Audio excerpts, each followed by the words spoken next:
Welcome to the Forum Debate. Today's topic is about the economy and society and the role of the market and the government.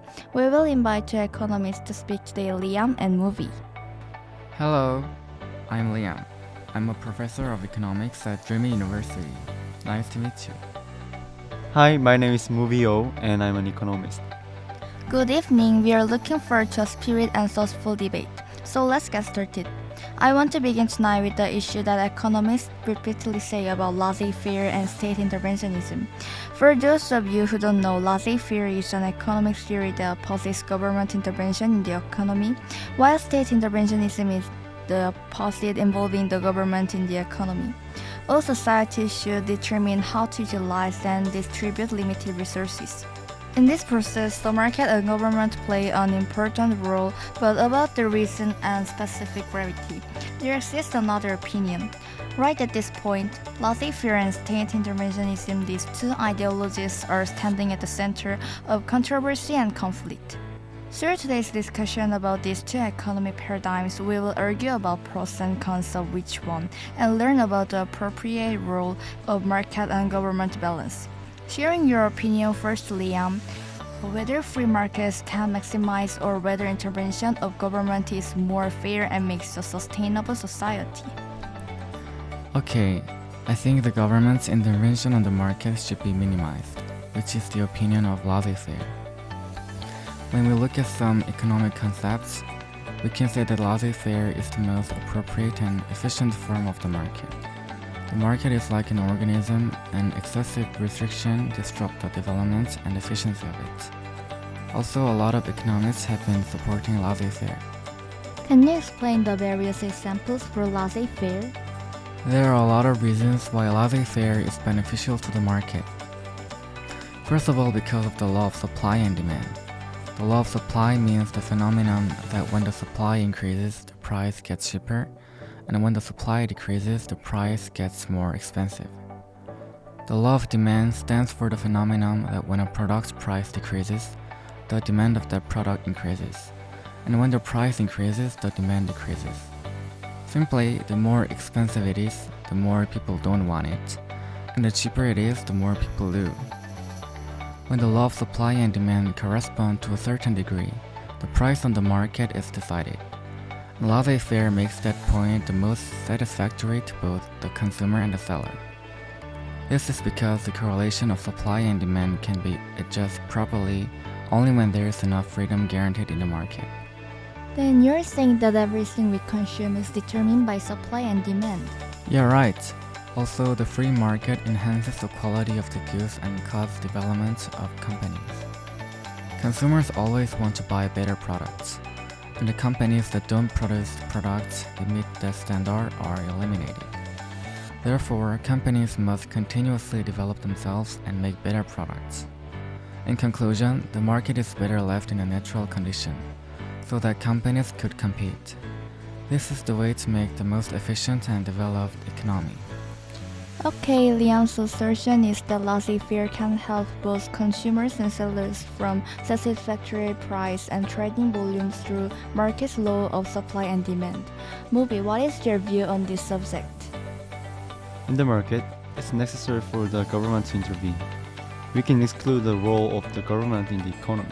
Many people have a misconception with Wealth of Nations, which is written by Adam Smith, that argue that the market should be completely free. According to the book, the maintain the freedom of market, as long as the law of justice is not broken, everything is fine. But in reality, many economic units can keep this law, so that's unrealistic. That's the main reason for the necessity of government market intervention. And I think that the government has to intervene actively in upholding justice. You stated that government intervention in the market is inevitable. How do you believe the government should act to strike a balance between economy efficiency and fairness in the marketplace?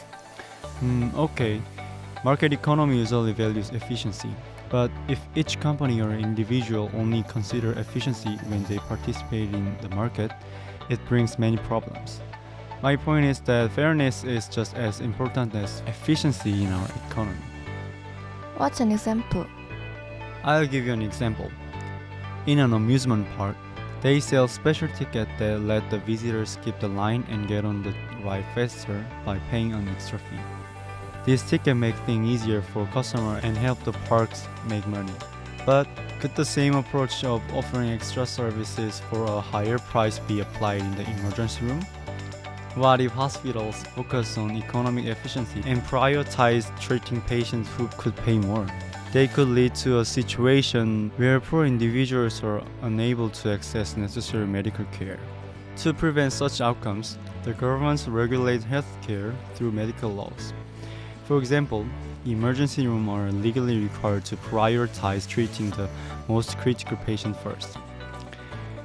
In this way, the government plays a vital role in upholding fairness, which the market might otherwise overlook. Wow, thank you, that was a great breakdown. I also want to hear Liam's arguments about the market excessively pursuing only economy efficiency. State capitalism basically has the possibility of corruption and opacity. If the state becomes the main agent in the economy and controls the market, the wealth and power will be devoted to the government and might lead to corruption of the market.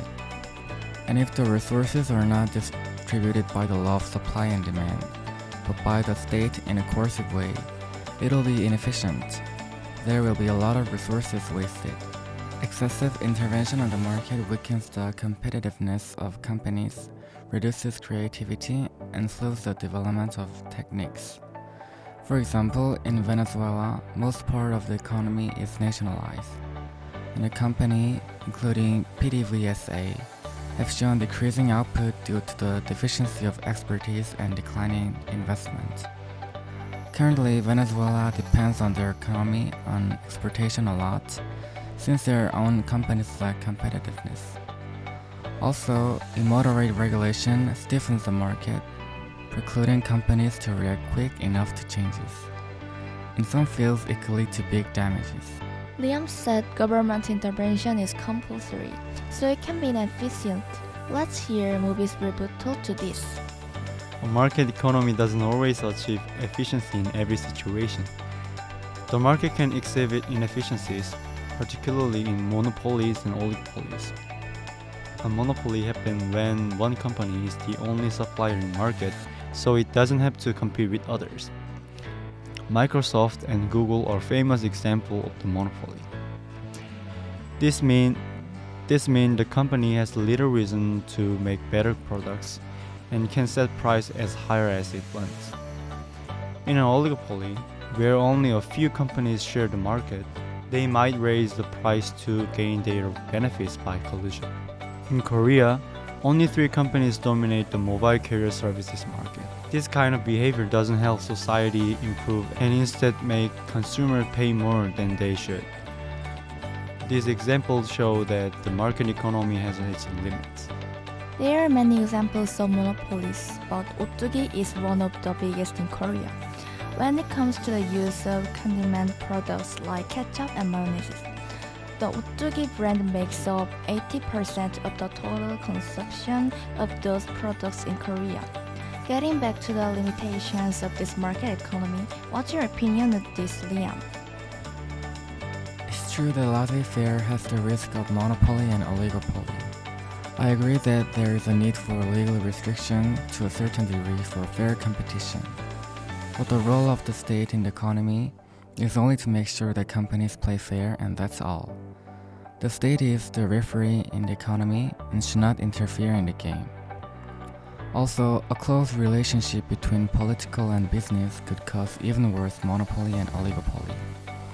A few companies could be ruled for the government under its support. For example, there is the German steel industry. In this case, the industries were assumed important in the context of national strategy and were protected and supported by the government, enabling them to control the price dogmatically. The state's intervention must be considered very carefully under strict limits. I think the key issue is the extent to which the government intervenes. I'd like to hear about the situation in Korea. Is it necessary for government intervention? It's very hard for governments to fully understand every situation and make the perfect policies. Because of this, some policies fail and problems can happen. But Government's actions don't always lead to bad results. There are many examples of government's policies that work well. For example, President Roosevelt's New Deal in the US and President Park Chung-hee's 5-year economic plans in South Korea helped solve big economic problems. In South Korea, big companies like Samsung and Hyundai grew a lot during President Park's time because they got strong support from the government. The government helped these companies grow by creating good conditions for them while also pushing them to stay competitive and not become lazy. This helped South Korea grow its economy very quickly, which is often called the miracle on the Hangang River. You mentioned South Korea economic development as a positive example of government intervention. Were there any other factors aside from government support that contribute to this positive transformation? That's right. The government plays a crucial role, particularly in providing public goods to society. Street lights are another example of how the government helps. Street lights are useful for everyone, but they cost money to run. It's hard to make people pay directly for them because most people think someone else will cover the cost. The market fails to effectively supply public goods because it cannot accurately determine their value based on demand. Then, is there an example of the government's policy that supply public goods efficiently? The New Deal in the US show how the government can provide public goods like this while also boosting the economy. It creates jobs by running big public projects and controlling how much product was produced in farming and factories. This helped the US recover from the Great Depression. Also in Korea, there was a new community movement, which was the policy executed by President Park Chung-hee. The new community movement provided a lot of public facilities to rural areas like roads, bridges, and community halls, etc. Through the policy, all around suburban areas conditions were improved and productivity also increased. Through public goods like streetlights, dams, bridges, parks, communal areas improve and we can get a lot of social services. By making the right choices, governments can solve problems and create benefits for society and the economy. That's a great point. I believe the economic growth isn't solely driven by government intervention. In addition to state involvement, I like to hear examples where laissez-faire principles have also contributed to economic development in different ways. Laissez-faire also has a lot of examples of contribution to the development of the economy. For representative examples, there is Prime Minister Margaret Thatcher and President Ronald Reagan. Thatcher privatized national enterprises, relaxed regulation and taxes of the market, and weakened the labor union, which interrupted the operation of the market. Through these policies, she successfully overcame the financial crisis and raised the GDP to the level of an economic power. Reagan also eased the taxes and restriction, reduced government expenditure, and allowed free trade. Eventually, he decreased the inflation to an amazing degree and increased the treasury, leading USA's phase. In conclusion, laissez-faire is the most desirable economic policy in terms of autonomy, competitiveness, balance of supply and demand, and efficiency. After listening to both of your remarks, it's clear that the relationship between laissez-faire and welfare capitalism is more complex than a simple dichotomy. Market autonomy promotes efficiency and innovation, while inequality, externalities, and market failures highlight the need for government intervention. In practice, directly adhering to one system is difficult. The New Deal during the Great Depression and financial support during the Great Depression show how intervention can prevent deeper crises. Meanwhile, ESG management and corporate-led innovation demonstrate how markets can address social issues without direct government actions. Ultimately, there's no absolute answers. The key is to strike a balance based on the situation. Sometimes intervention is essential, other times market autonomy should be respected. Flexibility, not rigid adherence to one system, is crucial.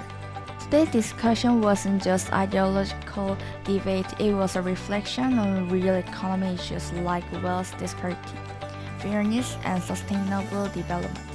I hope this conversation has broadened your perspective on economic policy. Thank you to our speakers, Mubi and Liam, and to all who joined us today. This concludes our discussion on laissez-faire and welfare capitalism. Thank you.